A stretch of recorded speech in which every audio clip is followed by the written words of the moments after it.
Hello friends, JBrains again. It's more fundamentals of test-driven development, evolutionary design, and high discipline programming. In our last episode, we had just wrapped up greatest common divisor, and we're about to use that to implement reduce so that we could reduce fractions in the constructor. Let's rejoin the action. So let's go back to our reduce tests. Let's take the ignore out and watch it fail. And now let's make it pass. So in the constructor here, right now we're just taking numerator and denominator. What we want to do is find the greatest common divisor of numerator and denominator, and then divide each of those by that greatest common divisor. And it should just work. If the greatest common divisor is 1 by default, then dividing by 1 is never going to be a problem. Well, I'm just about to refactor on a red bar. I'm going to refactor with a failing test, and that's just not a good idea. This is one of those things that Ron Jeffries loves to call advanced practice. And what he really means is, are you really sure that you can get away with what you're about to do? Shouldn't you just do the right thing? And yes, I should have just done the right thing. And maybe I should have just re-recorded the whole episode. But you know what? I'm human. I make mistakes. I hope you'll forgive me. And let's get back to the action. So what I can do to sneak up on this is something like this.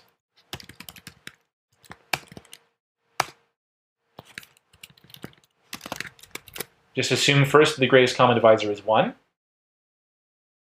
The test still fails the way it failed before. And now let's make greatest common divisor available. So I'm going to turn this into a utility method for now. Let's make sure the test still passes. Only that one test fails. And now let's move this into a new class.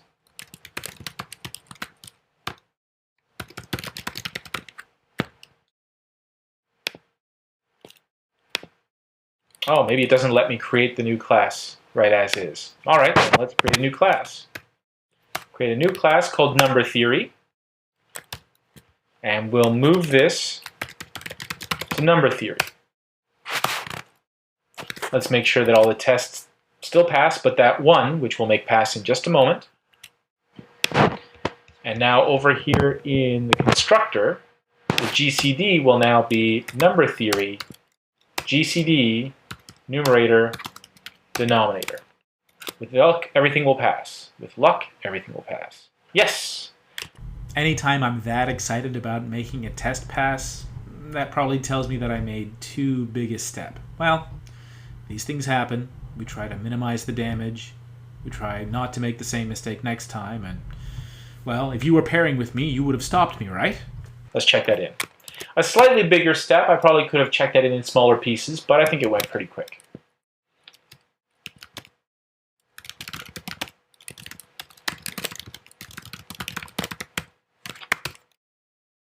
Now, what's interesting is that the tests for reducing, if we flip back over to our test list, the tests over here for reducing pretty much look like the tests that we wrote for greatest common divisor. And so that leads to the interesting question, do I need to test the constructor because I already have GCD very, very thoroughly tested? And in this case, I would say that I probably don't need to test reducing all that thoroughly because it's going to duplicate a lot of the behavior in the tests for GCD. But it's probably not a bad idea to add one more test just to be sure. So let's try reduce to whole number, just because that's interesting. I don't know what the result's going to be. So 6 is the same as 24 over 4. And that passes.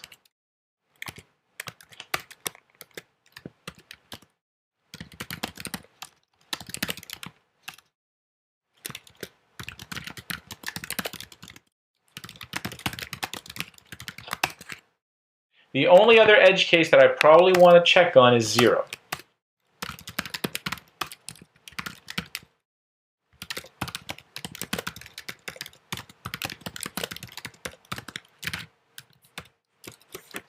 If this test fails, then we could be in some trouble. And we're good.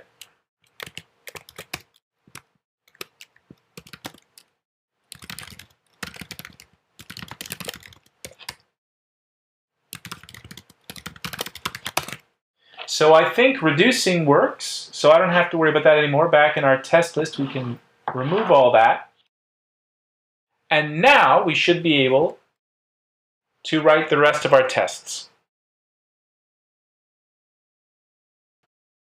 So since we're kind of in the home stretch, I'd like to just add all these and be done with it.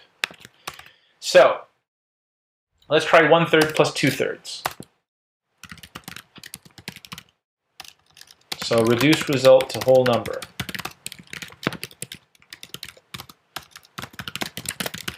One-third plus 2/3. Does that test pass? We expect it to. Expected 1, but got 1/1. Ah, that was my mistake because I didn't create a fraction called 1. Ha ha ha ha. This is so not the first time I've made this mistake. In fact, I will never forget the very first time I made a mistake like this. It all started with expected 2, but was 2. Well, 2 is 2 is 2. What on earth could be going on? And this was back when I was first learning test-driven development. I had probably only been using JUnit about a week. I had, all these ideas were swimming through my head. I was going through this radical transformation about how I wrote code. And I thought I was making progress. I thought I was learning something. I thought I was really changing the way I work. And then I saw expected 2, but was 2. What could be going on? So I started stepping through the JUnit code. I was stepping through my own code, checking my equals methods to make sure they were working. Because I had seen that before, right? Like I said here in the video, if you get expected 3 but was 3, then it just means that there's an equals that hasn't been implemented somewhere. And as soon as you implement that equals for a value object, then everything works. But I did that, and it wasn't working. And I was, like I said, stepping through the JUnit code, because of course if something weird's going on, then it must be a bug in the tools. Just like how many times have we said that it was a bug in the compiler? Finally, after what must have been at least 10-15 minutes and probably felt like days, I found out that the 2 on the left was the number 2 and the 2 on the right was the string 2.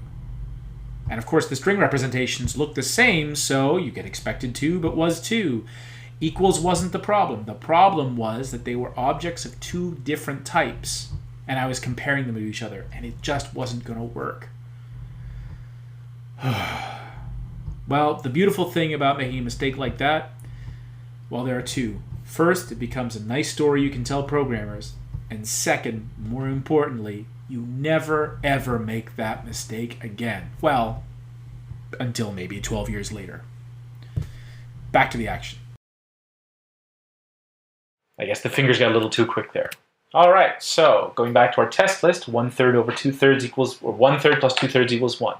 I'm just going to write the rest of these tests in order. So common factor in denominators.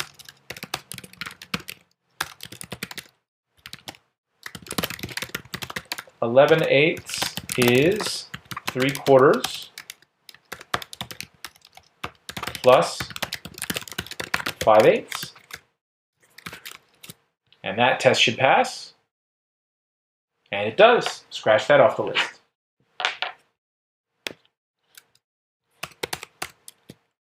Let's see. So in fact, common factor in denominators is this one. The one that I wrote before was actually one denominator is a multiple of the other. I'm getting lazy, so I'm going to copy this down. Actually, I'm getting antsy. I want to get to the end. So 11/18 is 1/6 plus 4/9. That one should pass. And it does.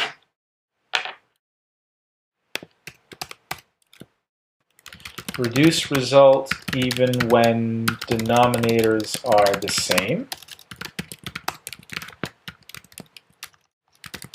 So 3/2 is the result of 3/4 plus 3/4.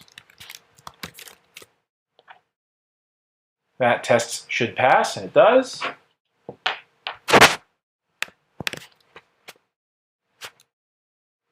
Three eighths plus 1/8 is a half. That's the same as 3/2 is 3/4 plus 3/4. So I'm not going to bother with that one. So let's try negative fraction and reducing.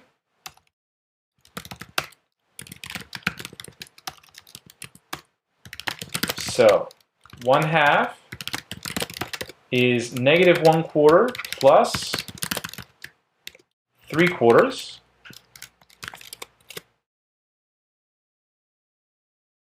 That passes. And I don't ordinarily like to do this, but whoops, I wanted to duplicate. There's two cases that really belong to the same thing, so rather than two separate methods, I'll just combine them. 3/8 plus negative 1/2. That should pass. And it does. And finally,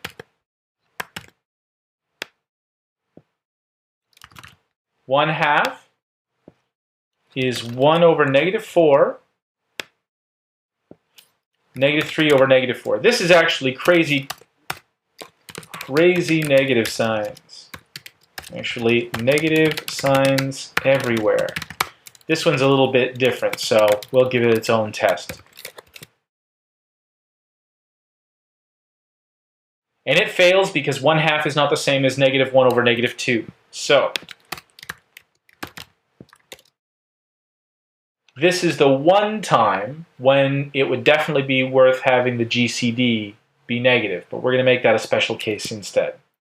So ignore, let's see, constructor doesn't yet avoid negative denominators.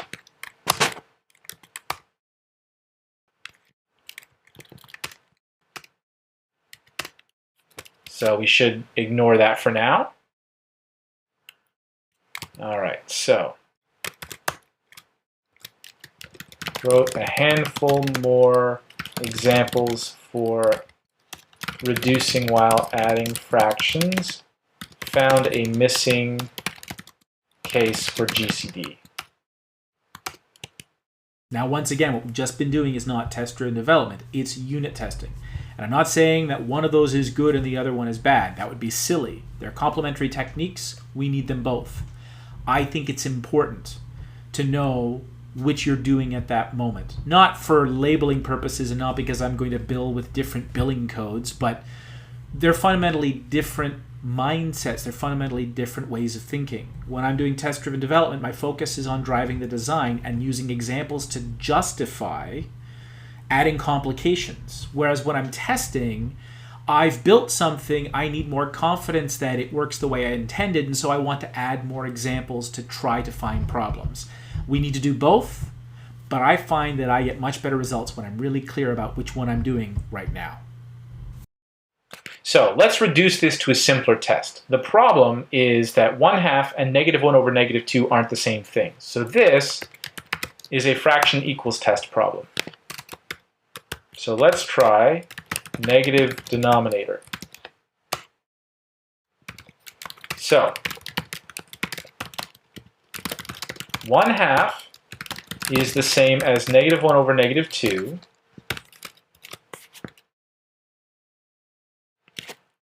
It isn't, so let's make it that way.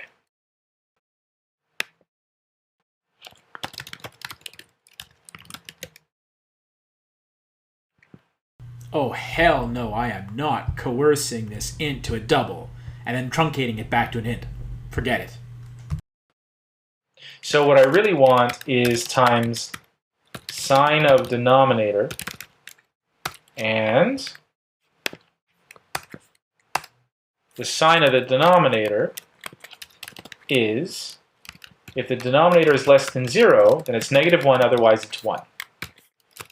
Let's run the test and see if it passes.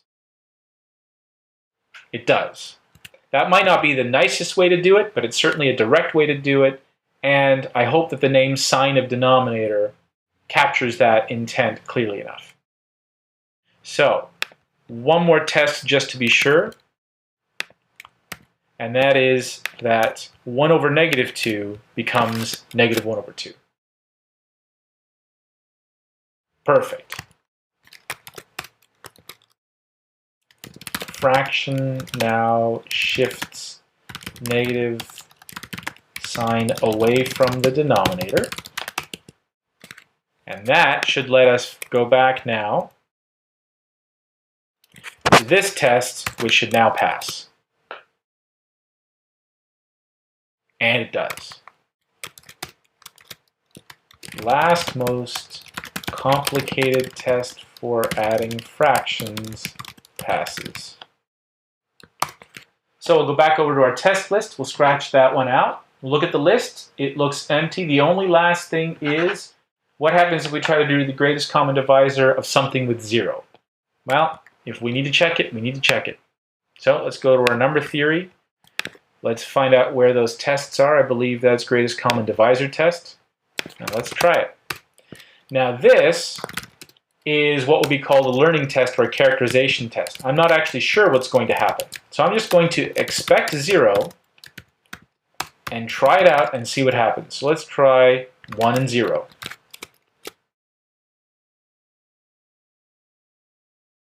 The greatest common divisor by default seems to be 1. That actually works for me. By making sure the greatest common divisor is 1, it ensures that when we divide in the constructor of fraction, we're not going to divide by 1, or by 0, I should say.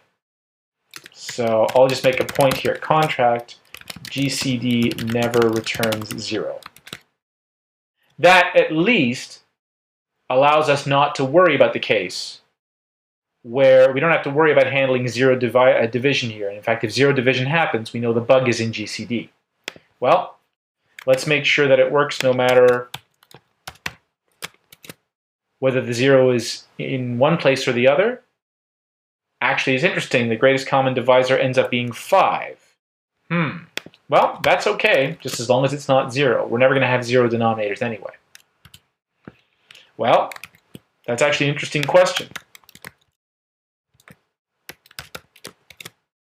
Let's check out 0 here. No, that seems to work. All right, so explored what GCD does with 0. Now the last thing that we haven't thought about, as I just go back to the test list and cross off 0, it leads to an error. It doesn't, that's okay. What happens if we try to create a fraction with a divisor of 0? We haven't actually decided what to do with that. I'm going to leave that as an exercise to you. You could write a test to check for an exception. You could simply wait for, you could, treat it like 0 and run it all the way through as 0. You could treat it as not a number and run it all the way through as not a number. That's not really a test-driven development kind of question, so I'm going to leave this as is. So let's take a look now at our code just to finish up. Here's the fraction constructor. It's a little complicated, but not horrible. Maybe adding a blank line here is not a bad idea. Yes, there's one last thing we can try now that we have reducing working. So let me first check in our little formatting. I almost always forget one important thing. This is something that I've done not just in my career as a programmer, but just in my existence as a human being. I make this mistake over and over and over again. And I find it's really important in my practice as a programmer to be aware of my own blind spots and to build little mechanisms that help me deal with those. And the one thing that really helps me deal with the fact that I keep forgetting one important thing is before I declare victory on a task, I go and I just sort of look through everything one more time. Just do a quick once over and make sure that everything looks okay. It's not necessarily because I want everything to be perfect, but more because I find it gives me a good opportunity to spot mistakes or forgotten things at the last possible moment. And so that's why I've done it here. And I'm not saying it's something that you need to do, but the meta idea of building little systems and learning little tricks in order to help you deal with your own blind spots, I think, is one that we should all think about. Now, if we look back at plus, this is, of course, the big finish I almost forgot. The special case that we put in here was to give us the scaffolding we needed to implement the general concept of multiplying, or the general algorithm of multiplying or of adding fractions with different denominators before we had reducing working. And the only reason we would need these two bodies of the if statement is if we don't have reducing working. You could take the example of 1/5 plus 2/5.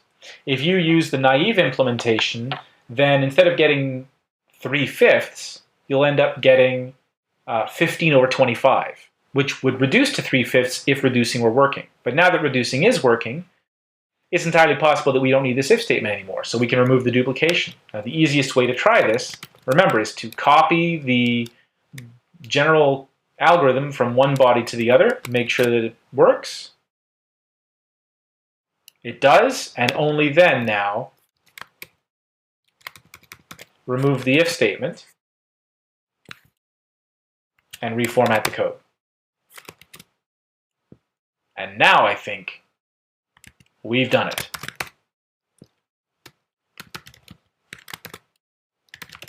Removed obsolete special case. Actually, just reuse it.